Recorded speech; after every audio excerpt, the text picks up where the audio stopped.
Así que un pastor inglés fue invitado como orador a una iglesia en Boston un domingo, y después del servicio quería regresar a su hotel, pero no sabía exactamente dónde estaba. Entonces miró a un hombre que estaba cerca y le pidió ayuda, y el hombre le dijo: «Usted es el ministro al que acabo de escuchar. Reconozco su voz. Soy ciego, pero puedo mostrarle el camino, puedo llevarlo hasta su puerta».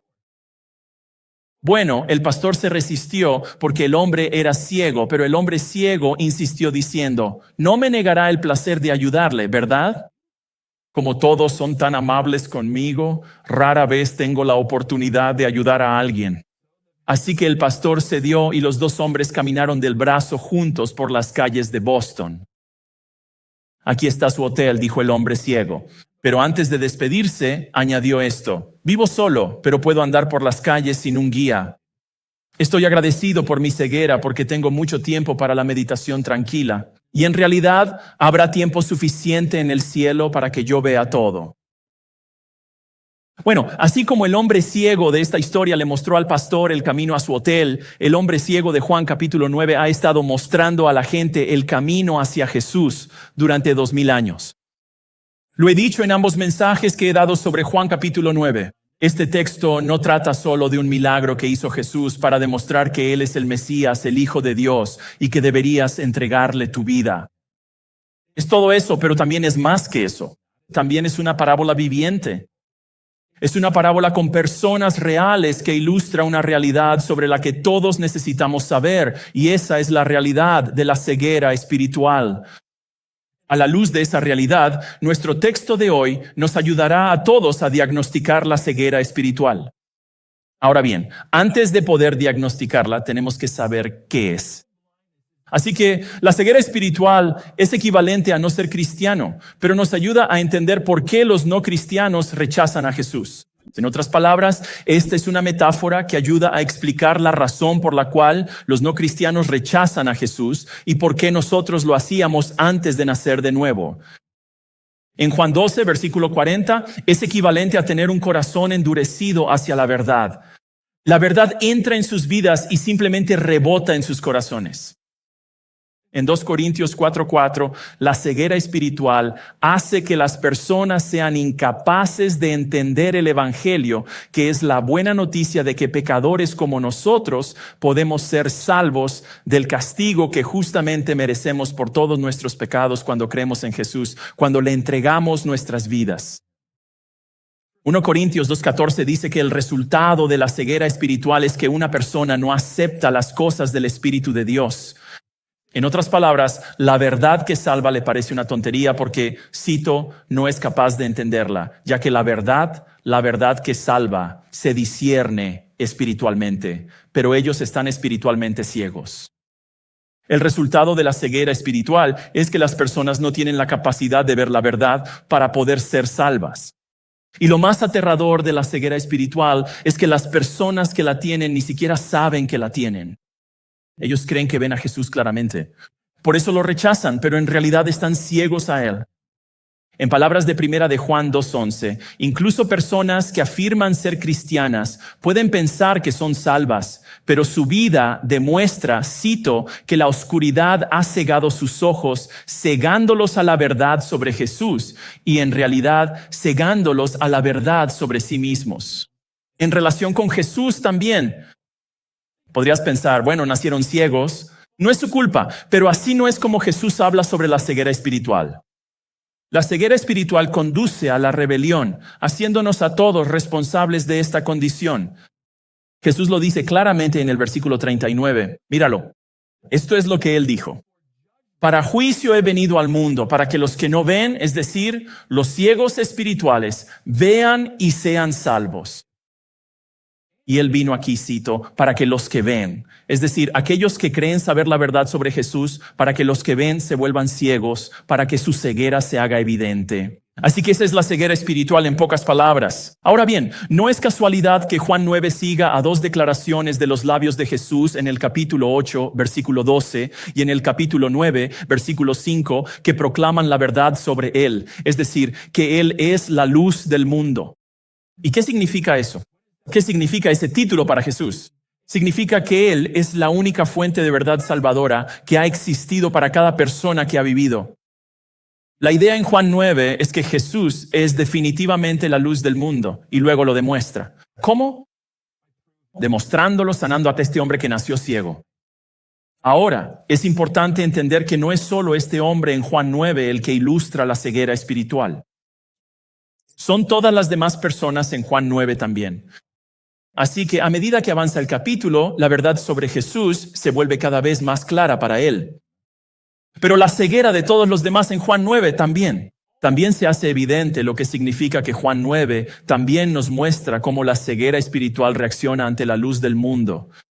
Y no es que reaccionen bien, digámoslo así. Al adentrarnos en el texto mismo, vemos al hombre en el versículo 8, y ya no es un mendigo ciego. Ahora es el hombre anteriormente conocido como el mendigo ciego porque conoció a Jesús y ahora puede ver, pero sus vecinos, las personas con las que vive, así como otras personas que sabían de él, no saben muy bien qué hacer con este tipo. En el versículo 8, los vecinos y los que antes lo habían visto mendigar decían, ¿no es este el hombre que solía sentarse a mendigar? Algunos dicen que es él. Otros dijeron que no, pero él es como él. ¿Acaso no te encanta este intercambio de mensajes en el texto? ¿Es tan real? ¿Es él? ¿Sí? No. Quizás, ya sabes, él vuelva a casa y la gente de allí nos presente. Estas personas aquí, cuando él regresa a casa, nos introducen a la ceguera espiritual, donde la gente simplemente no lo entiende. Mendigar caridad era prácticamente todo lo que un hombre ciego podía hacer en aquellos días. Y esto es lo que estas personas estaban acostumbradas a verlo hacer. Pero ahora que está fuera de ese contexto y ahora que puede ver, simplemente no parecen reconocerlo. Y me encanta el versículo 9. Él es como él. Es como si fuera su gemelo. Es su doble, es su doppelganger. Ya sabes, si conoces esa palabra. Para ellos tenía más sentido que el hombre ciego que conocían hubiera sido reemplazado por un tipo nuevo, que pensar que había sido sanado milagrosamente de su ceguera. Y me encanta el final del versículo 9. Él seguía diciendo, yo soy ese hombre. ¿Ves esas palabras? Seguía diciendo. Eso significa que no lo dijo solo una vez. Significa que tienes que seguir diciéndolo una y otra vez. Como tú no eres el tipo. Sí, soy yo. No, no lo eres. Sí, soy yo. No, no lo eres. Sí, soy yo. Es como si hubiera un tira y afloja entre ellos. Y es muy gracioso pensar en eso. Pero quiero que veas algo sobre esta interacción aquí. Todo lo que estas personas dijeron asume que el milagro, ¿qué? Que el milagro realmente ocurrió. La cuestión en el texto no es que él fuera sanado, es un hecho. Está vacío. Pero ahora, en el versículo 10, parece que finalmente los convence. Yo soy el indicado. Ahora quieren saber cómo ve él. Mira el versículo 10. Entonces le preguntaron, ¿y cómo fue que se te abrieron los ojos? Él respondió, el hombre llamado Jesús hizo lodo, untó mis ojos y me dijo, ve a Siloé y lávate. Así que fui, me lavé y recibí la vista. Entonces les da un testimonio muy claro, conciso y sencillo de lo que Jesús había hecho por él. Y fíjense que identifica a su sanador. ¿Cómo identificó a Jesús? Como el hombre llamado Jesús.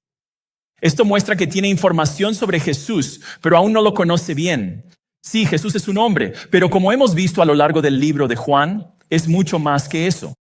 Y luego el versículo 12 es mi favorito de todos. Le dijeron, ¿dónde está él? Él respondió, no lo sé. Pues claro, ¿no?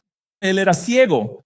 ¿Cómo va a saber dónde está Jesús? Ni siquiera sabe cómo es Jesús físicamente, ¿verdad?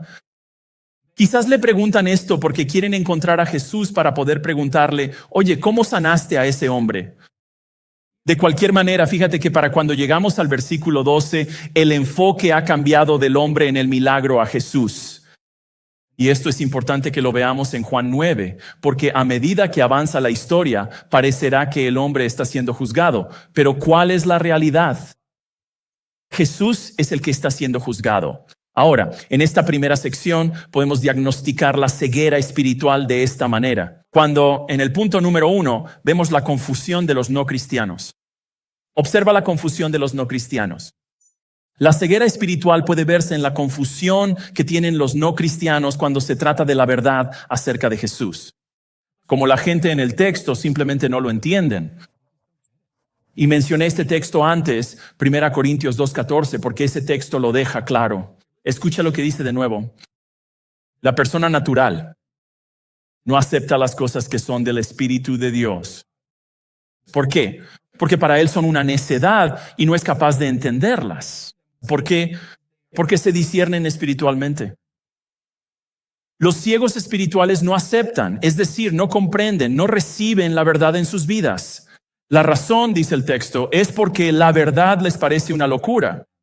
La palabra que se traduce como necedad para nosotros en griego es la misma de la que proviene nuestra palabra morón. La verdad en la que crees es morónica, es idiota, es estúpida, es insensata. Y es así para ellos, continúa el versículo, porque los ciegos espirituales, cito, no pueden entender la verdad, porque se discierne espiritualmente y ellos no tienen ojos espirituales. Primera de Corintios 1:18 lo expresa de esta manera. El mensaje de la cruz es necedad. Es una estupidez. Es algo idiota para los que se pierden. ¿Pero qué? Pero para los que se salvan, el mensaje de la cruz es el poder de Dios. Entonces, ¿por qué cuando escuchas acerca de Jesús te conmueves de alegría, te conmueves hasta las lágrimas, te mueves a adorar? Pero tu cónyuge o tu hijo pueden escuchar exactamente la misma verdad y no se conmueven en absoluto. ¿Por qué es eso? Respuesta, están ciegos espiritualmente. ¿Por qué puedes compartir la misma verdad bíblica docenas de veces con tu primo, tu compañero de trabajo o tu hermano y simplemente no la entienden, pero puedes compartirla una sola vez con un creyente y la verdad se vuelve rápidamente obvia para él? ¿Por qué es eso? Respuesta, uno tiene ojos espirituales, los otros no los tienen. ¿Por qué las personalidades de la televisión y los influencers en redes sociales pueden hacer que el cristianismo suene tan ridículo que incluso tientan a los cristianos a abandonar su compromiso con Jesús? Respuesta, como los líderes religiosos en nuestro texto.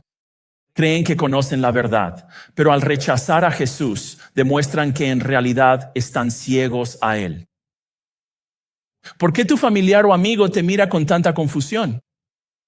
Es como, ¿cómo puedes ser tan inteligente y creer en algo tan tonto, tan intolerante, tan poco científico, tan ilógico? Respuesta, no tienen la capacidad de entenderlo porque están ciegos espiritualmente. Es como pedirle a una persona ciega que entienda la belleza del Gran Cañón. No pueden, por más que lo intenten. No serían capaces de hacerlo. La incredulidad nunca lo va a comprender. Así que no podemos esperar que lo comprendan. De hecho, si llegaran a comprenderlo, sería solo porque Dios está obrando en sus vidas para ayudarles a entenderlo.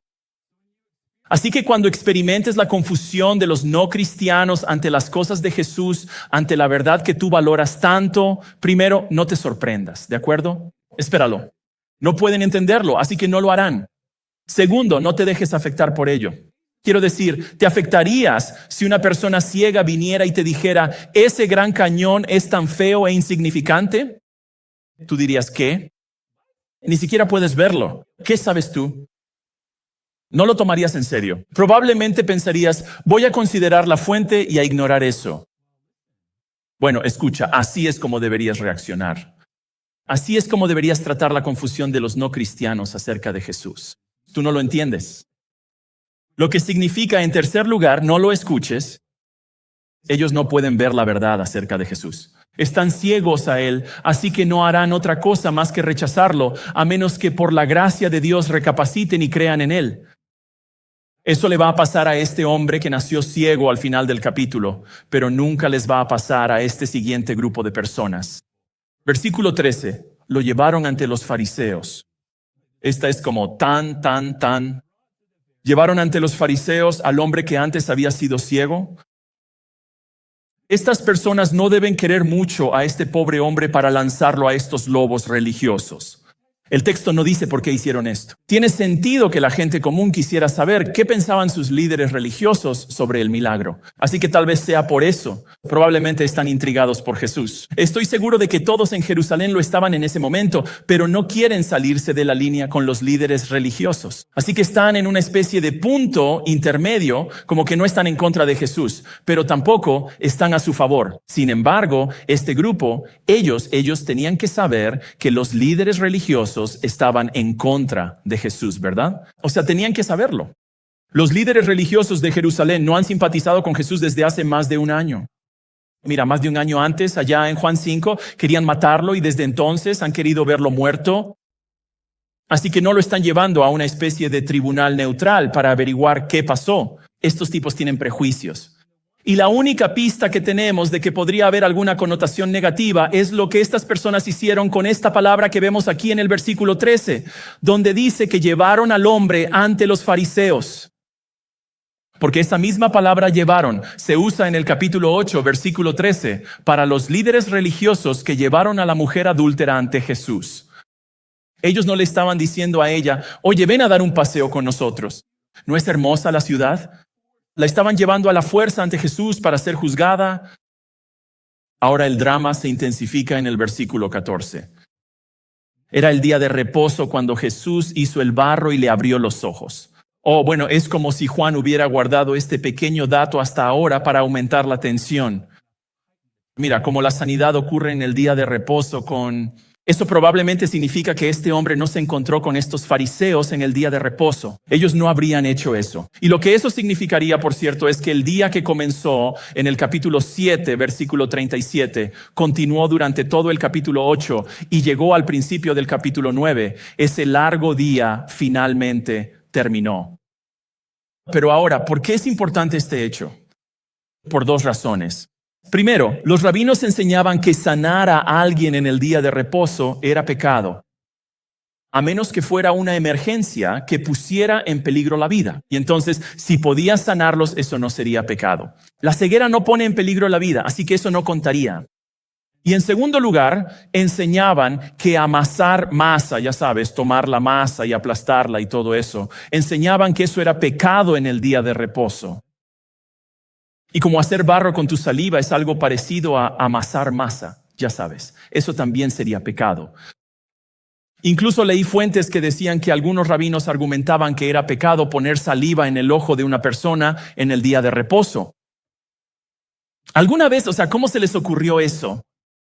Quiero decir, ¿acaso la gente andaba por ahí poniéndole saliva en los ojos a todos? Como, oye, puedes hacer eso, pero solo no en el día de reposo. No sé. Bueno, en todo esto puedes diagnosticar la ceguera espiritual cuando en el punto número 2 ves el legalismo de los no cristianos. Observa el legalismo de los no cristianos. Ahora, ¿qué es el legalismo? Sé que es una palabra un poco de iglesia, pero el legalismo significa tratar de ganar tu salvación o mantener tu salvación por tu bondad y tus buenas obras. Eso es legalismo y es una prueba clara de que una persona está espiritualmente ciega. Jesús deja esto claro en Mateo 23, que es su condena fulminante a la religión de los fariseos.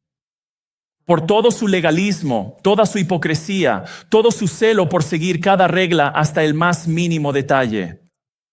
La declaración de resumen de Jesús sobre ellos, su veredicto sobre ellos, es que son guías ciegos, necios ciegos, hombres ciegos y fariseos ciegos.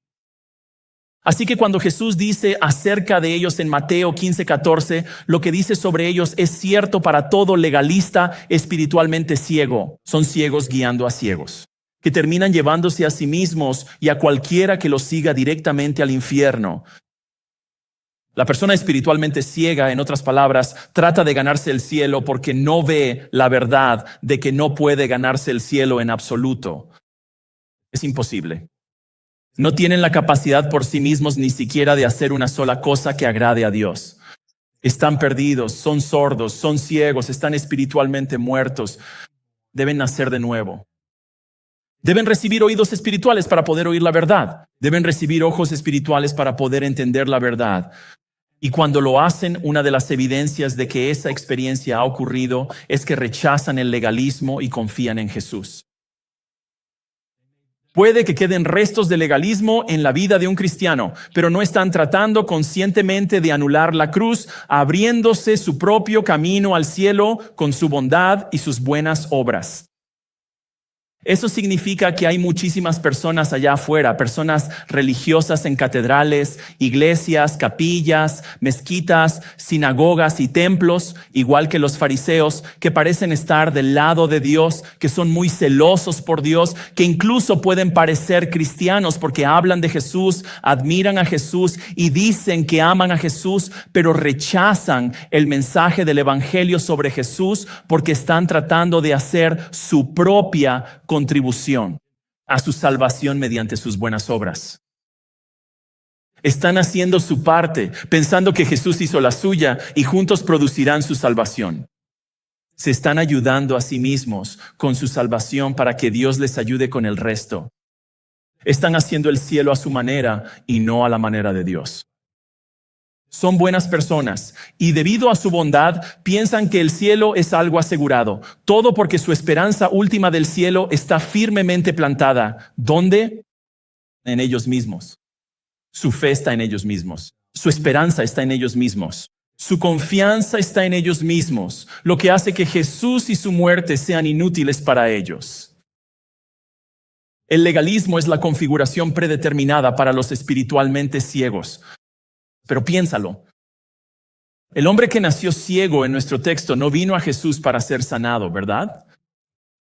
Él no estaba buscando a Jesús. ¿Dónde estás? Tengo que encontrarte. ¿Dónde estás? ¿No qué? ¿Jesús qué? Jesús vino a él. Él no hizo ni una sola buena obra para merecer su sanidad. Como una imagen de la salvación, el hombre no se ganó su sanidad. Su sanidad fue un regalo de misericordia, fue un regalo de gracia, dado a pesar de lo que el hombre mereciera o no mereciera, dado porque Dios es misericordioso, no porque el hombre fuera digno. Él no era digno. Así que, cristiano, cuando interactúes con legalistas cristianos o legalistas católicos o legalistas ortodoxos o legalistas mormones o legalistas musulmanes o legalistas judíos o legalistas hindúes, budistas de la nueva era o del ocultismo, solo recuerda dos cosas. Número uno, ellos están espiritualmente ciegos. No tienen ni idea de la verdad porque si la tuvieran, rechazarían el legalismo y recibirían a Jesús como su Salvador. Y segundo, necesitan escuchar acerca del verdadero Jesús, quien los salva no por sus buenas obras, sino que salva a los pecadores. ¿Escuchaste eso? Él salva a los pecadores, incluso a los pecadores legalistas. Y lo hace no por sus buenas obras, sino por su misericordia, por su compasión, por su gracia. La salvación no es un salario merecido por el trabajo realizado. Es un regalo dado a aquellos que solo merecen el castigo divino por todos sus pecados. ¿Y cómo da Dios ese regalo a los espiritualmente ciegos? Lo da a través de personas dispuestas a brillar con la luz, personas dispuestas a compartir a Cristo con los espiritualmente ciegos. Los fariseos simplemente no lo entendieron. No lo entendieron en ese entonces. Los fariseos legalistas de hoy en día tampoco lo entienden. Y vemos esto de nuevo, comenzando en el versículo 15. Así que los fariseos le volvieron a preguntar cómo había recibido la vista. Y él les respondió, me puso barro en los ojos, me lavé y ahora veo. Fíjense que ahora los fariseos quieren saber cómo ocurrió el milagro, pasando por alto el hecho de que sucedió y también quién fue el que realizó el milagro. Es casi como si ya supieran quién lo hizo. Es ese tal Jesús otra vez. Quizá piensan que Jesús hizo algún truco, así que quieren saber cómo lo hizo. Como si estuvieran buscando pruebas con la esperanza de encontrar algo para desacreditar a Jesús. Y notaste que el hombre no fue tan detallado al describir el milagro como lo fue en el versículo 11 con sus vecinos. Antes explicó el milagro en 28 palabras en inglés. Aquí solo usa 12. Eso. Y el hecho de que ni siquiera usó el nombre de Jesús, ¿te diste cuenta de eso en el versículo 50? Simplemente lo llamó él. Esas dos cosas podrían ser otra pista para nosotros de que aquí hay más un interrogatorio que una búsqueda de información. Bueno, después de que el hombre responde a su pregunta, esto desata una tormenta teológica. Versículo 16. Algunos de los fariseos dijeron, este hombre no es de Dios porque no guarda el sábado. Pero otros decían, ¿cómo puede un hombre pecador hacer tales cosas? Y hubo una división entre ellos. Así que piénsalo. Por un lado, tienes a algunos fariseos diciendo, un transgresor de la ley no puede ser un mensajero de Dios. Bueno, pensemos en eso. ¿Jesús alguna vez quebrantó la ley de Dios? La respuesta es no, ¿verdad? Sin embargo, Él rompía sus reglas hechas por el hombre todo el tiempo. Él es de Dios, lo que significa que su comprensión de Él y del sábado era incorrecta. Pero por otro lado, tienes a fariseos diciendo, una verdadera sanidad no puede ser realizada por un transgresor de la ley. Así que esto es muy parecido a Nicodemo en Juan 3:2, cuando le dice a Jesús, nadie puede hacer las señales que tú haces si Dios no está con él. Así que tal vez Nicodemo incluso sea parte de este grupo de personas, de este segundo grupo. Pero si lo piensas bien y comparas lo que dicen con el resto de las escrituras, su argumento en el segundo grupo es en realidad erróneo. Deuteronomio 13, Mateo 7. En 2 Tesalonicenses 2, todos dicen que los falsos maestros pueden hacer verdaderos milagros. Lo hacen por el poder de Satanás, pero son capaces de realizar verdaderos milagros. Y esto lo vemos en Éxodo 7, ¿verdad? ¿Recuerdas la historia? Moisés y Aarón van ante el faraón y le dicen, Dios dice, deja ir a mi pueblo. Y demuestran que Dios les está hablando, haciendo un milagro justo delante del faraón. ¿Y qué hace el faraón? Llama a sus hechiceros para que hagan exactamente lo mismo. Así que su argumento simplemente está equivocado. Pero mira su argumento. Llegaron a la conclusión correcta. Jesús viene de Dios. Quiero que notes de nuevo ambos lados. Lo que ambos dicen es que asumen que el milagro es legítimo. Un lado dice que sucedió. El otro lado admite que sucedió, pero que ocurrió en sábado. Bueno, esto lleva a un cisma, como acabamos de ver, lo que conduce a otro momento curioso en todo este evento. Versículo 17. Así que volvieron a decirle al hombre ciego, ¿tú qué dices de él ya que te abrió los ojos? Eso significa ya que dices que él te abrió los ojos. Pero es como ambos. Ambos bandos están peleando entre sí y se vuelven hacia el tipo, como si él fuera algún tipo de teólogo experto. Y es como, ¿tú qué piensas de él? Ya sabes, como si él fuera a resolver su problema. Pero no, él es un ex mendigo. Pero es tan interesante cómo este ex mendigo sabe más verdad que los expertos teológicos de su época. Él rechaza al grupo 1, se pone del lado del grupo 2, o no del versículo 2, sino del grupo 2. Él dijo, él es un profeta. No hay ninguna persona ciega sanada en el Antiguo Testamento. Eso no sucedió en el Antiguo Testamento. Pero los profetas del Antiguo Testamento hacían milagros y hacían milagros para confirmar, para probar que lo que decían venía de Dios. Cuando hacían ese milagro, demostraba que su mensaje venía de Dios, porque hacían algo que solo Dios podía hacer. Así que al llamar a Jesús un profeta, eso significa que este hombre ahora piensa que Jesús viene de Dios. Ahora piensa que Jesús habla en nombre de Dios. Y ahora piensa que Jesús sanó su ceguera por el poder de Dios. De hecho, llamar a Jesús un profeta es el cargo más alto que este hombre podría haberle otorgado a Jesús, lo cual, si comparas lo que dice en el versículo 17 con lo que dice en el versículo 11, puedes ver que la comprensión de este hombre sobre Jesús está comenzando a crecer al mismo tiempo que la visión de los fariseos sobre Jesús se está solidificando aún más en la oscuridad. Y nuevamente, a partir de este texto, podemos diagnosticar la ceguera espiritual cuando en el punto número 3 vemos la terquedad de los no cristianos. Observa la terquedad de los no cristianos. La obstinada negativa a creer en Jesús a pesar de todo lo que saben. Eso es otra prueba más. Es más evidencia de que una persona está espiritualmente ciega.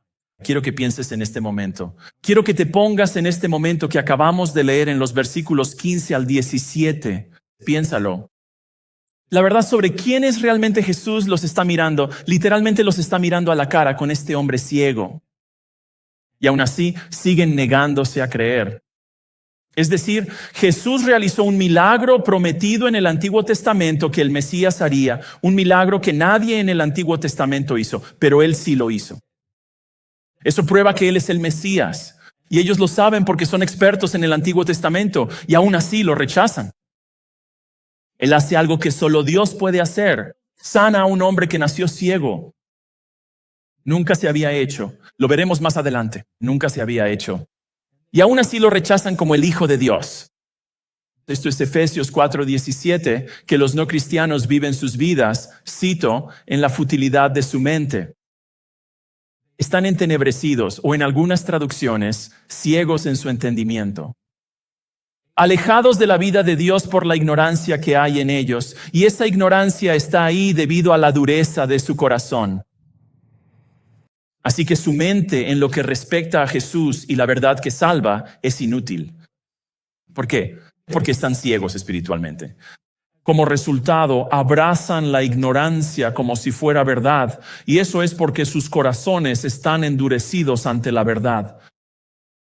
El resultado es que están separados de la vida eterna. Así que este es el familiar que fue a la iglesia durante décadas. Pero cuando ahora les hablas sobre cosas que sabes que ellos saben porque estuvieron en la iglesia durante décadas, simplemente se les pierde la mirada y se niegan a escuchar. Este es el que solía ser cristiano o solía ser pastor, pero ya superaron esa etapa. Y no importa cuánto les hables porque tienen una actitud de yo ya conozco la verdad y tú no. Sabes, ¿verdad? Que si una persona deja de ser cristiana es porque nunca lo fue en realidad. ¿Lo sabes, verdad? Primera de Juan 2:19, míralo después. Eso es lo que dice. Salieron de entre nosotros. Nos dejaron porque no eran de los nuestros. Si hubieran sido de los nuestros, si hubieran sido verdaderos cristianos, se habrían quedado con nosotros. Pero se están yendo, se están marchando. El hecho de que dejen el cristianismo demuestra que nunca lo fueron. Realmente de los nuestros, fin de la cita. Puede que hayan creído algunos hechos acerca de Jesús. Puede que hayan mostrado señales que parecen de vida eterna. Pero en realidad nunca nacieron de nuevo. Esta persona dice ser cristiana, pero cuando le muestras versículos bíblicos que contradicen sus ideas sobre Jesús y la salvación, actúa como un niño, tapándose los oídos. Solo tengo que alejarme. Ni siquiera puedo escuchar esto. Tengo que alejarme de todo esto. Cuando solo intentas mostrarles como esto es lo que dice la Biblia, me niego. Y aquí está el asunto. Sé que ustedes han experimentado este tipo de cosas. Al menos la mayoría de ustedes, si no es que todos, lo han hecho. Y sé que este tipo de cosas causa algo o incluso mucho estrés durante las fiestas. Creo que por eso, casualmente, estamos en Juan 9 en esta época del año. Creo que Dios, con mucha bondad, nos está guiando como un pastor a través de este tiempo difícil del año con las verdades de este texto. Los ciegos espirituales en nuestras vidas van a seguir siendo ciegos espirituales. Simplemente lo van a hacer. Van a estar confundidos, van a ser legalistas, van a ser tercos. Y van a pensar que tú estás equivocado, que eres tonto y que estás loco. Simplemente lo son. Pero independientemente de eso, tomemos el ejemplo del hombre que nació ciego aquí, quien en vez de encogerse de vergüenza cuando le piden que declare claramente la verdad sobre Jesús, en vez de eso, Dios estaba con él. Dios le dio la fuerza. Y le dio las palabras para hablar. Le dio toda la verdad que conocía en ese momento para decir acerca de Jesús, sin importar cuál fuera el resultado de decir esas cosas. Verán, si creemos que Jesús es el Cristo, el Hijo de Dios, si creemos que murió y resucitó, que está sentado a la derecha de Dios y que volverá pronto, si creemos todo eso, no dejemos que el miedo nos mantenga en silencio. No permitamos, pero tampoco permitamos que vivamos entre los espiritualmente ciegos como si esas cosas no fueran verdad, como si pensáramos que no son verdad, porque sí lo son. De niño, el autor Robert Louis Stevenson se sentía fascinado por el trabajo de los encendedores de faroles. Un encendedor de faroles era alguien que caminaba por las calles al anochecer, llevando una escalera y una antorcha, y que iba a todas las lámparas de la ciudad para encenderlas y así iluminar las calles por la noche. Obviamente esto era antes de la electricidad. Y una tarde en Edimburgo, Escocia, mientras el joven Robert observaba fascinado cómo estos hombres recorrían toda la ciudad, sus padres lo oyeron exclamar: «Miren, miren, hay un hombre allá afuera haciendo agujeros en la oscuridad». Jesús hizo un agujero en la oscuridad, ¿verdad? Él hizo un agujero en la oscuridad aquel primer día de Navidad. Tú y yo, a nuestra manera y entre las personas que mejor conocemos, también podemos hacer agujeros en su oscuridad. Como el hombre que nació ciego, contemos a los ciegos espirituales en nuestras vidas quién es Jesús y lo que ha hecho por nosotros, sabiendo que su respuesta será confusión, su respuesta será legalismo, su respuesta será terquedad. Pero hagámoslo de todos modos. No dejemos que los ciegos espirituales dicten nada por nosotros. Ahora nos vamos a preparar para la comunión, pero antes de hacerlo, oremos.